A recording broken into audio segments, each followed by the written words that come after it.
Okay, so this time we're going to find the inverse of a rational function. So how are we going to do that?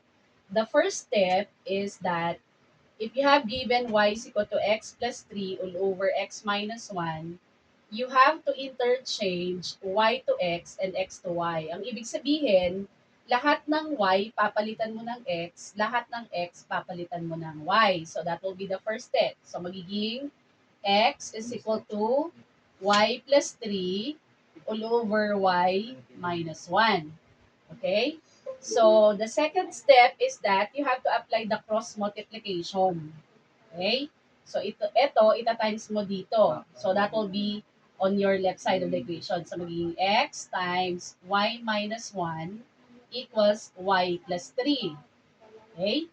And then, we have to distribute this. Kasi ang goal natin is to solve for y. So, eto muna yung gagawin, no? I-times mo muna ito dito. So, x times y becomes xy, and then x times negative 1 becomes negative x, and then y plus 3. So, ang goal ay isolve yung y, di ba? So, lahat ng y dapat nandito sa left side. So, lahat ng walang y dapat nasa right side. So, magiging xy, eto, we need to transpose this. Ibig sabihin, lilipat natin. So, take note, if we're going to transpose the variable, we have to change the sign. So, dahil positive to, magiging negative y.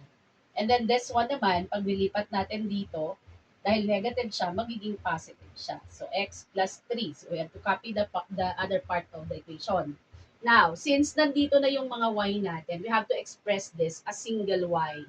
Meaning to say, if a factor out natin. So, mag-apply tayo ng factoring method. Since common factor yung y, if a factor out natin yung y, ibig sabihin lalabas natin. So, pag nilabas natin dito yung y, ang matitira na lang yung x. So, we have to multiply it by x. Siya na lang yung matitira sa loob. Dito naman, since we have negative y, meaning to say, meron dyang arbitrary na 1, right?